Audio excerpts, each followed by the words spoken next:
Bronze Star, and a Legion of Merit, Gene Boyer is the personification of courage under fire. But this flight is different.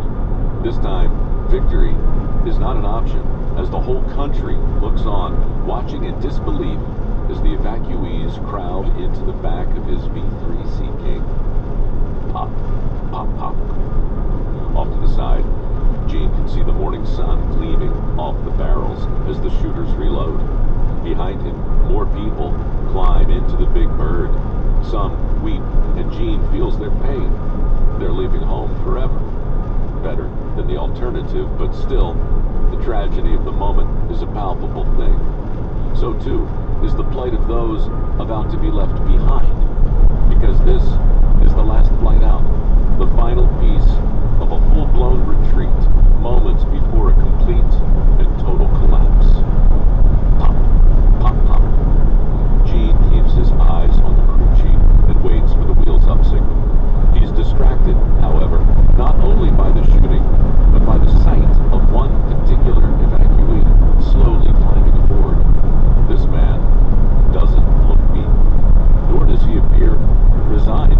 In fact, this man turns to face his enemies, raises both arms, and extends the middle fingers of each hand in a defiant gesture that needs no translation then or now.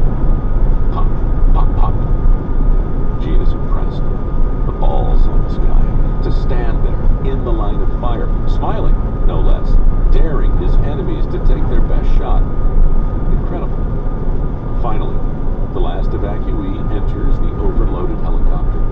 The crew chief gives the wheels up signal, and Gene Boyer wastes no time. He pulls back on the stick, gently, and works the pedals at his feet. Slowly, the mighty beast begins to hover, and then lumber towards the tree line 100 yards away. But then, something goes wrong.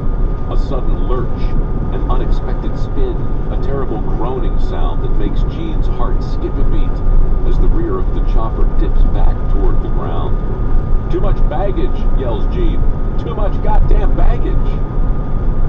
Unbeknownst to Gene, the evacuees had come out early that morning and loaded their possessions into his cargo hold. Too many possessions, as it turns out. Now, it's Gene who's in danger of flipping the bird. But Lieutenant Colonel Gene Boyer does not panic. He simply does what he's done countless times over the battlefields of Korea and Vietnam. He pulls back on the controls and shifts thrust to the rear. The groaning intensifies and the airframe shudders, but slowly, the big bird begins to right itself as the evacuees sit silently behind him, white with fear. 100 yards up in the air, Gene can no longer hear the shots, but down on the ground, he can see the late morning sun glinting off the barrels of their many lenses. There's Bob Schieffer from CBS, pop. Bill Pierce from Life magazine, pop, pop. Even a young Annie Leibovitz from Rolling Stone, pop, pop, pop. Cameras, they never sound like they do in the movies, and they rarely capture the truth of the moment. Not the whole truth, anyway.